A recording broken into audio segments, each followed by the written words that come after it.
Magluto tayo ng tinulang isda guys with malunggay. Dahon ng malunggay guys, yan ang ihalo ko sa tinulang isda. Mayaman ito sa vitamins guys, good for the health. Buhay probinsya, malaking tulong ang tanim na malunggay.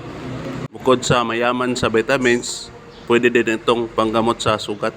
Mauna ni ang panakot nga akong gamiton guys, bitsin, asin, sibuyas, kamatis, luya, siling espada. Tangla din guys o lemongrass. Liit lang yung gastos sa panakot guys. Yung isda lang yung medyo may kamahalan. Tanim kong lemongrass o tanglad guys. Ito yung gagamitin ko sa tinulang isda. Masarap ang lasa ng tinula kapag may tanglad guys. Ginagamit din ito sa nilagang karne.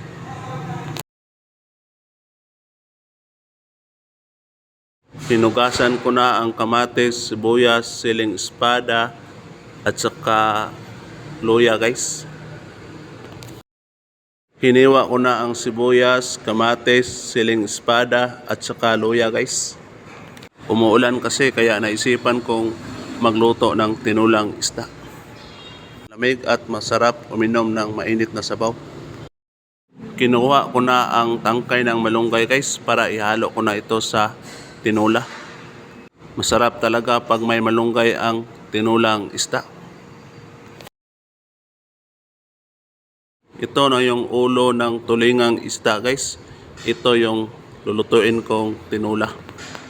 Sariwang sariwa, kakahuli lang galing sa dagat. Yung buntot naman ito guys, priprituhin ko.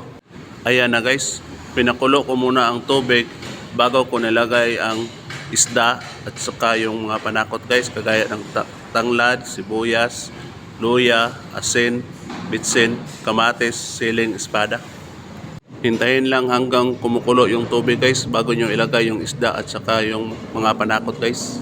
Panghuli yung malunggay guys, kayo lang mag-measure yung asin, bitsin kung gaano karami ang ilagay nyo.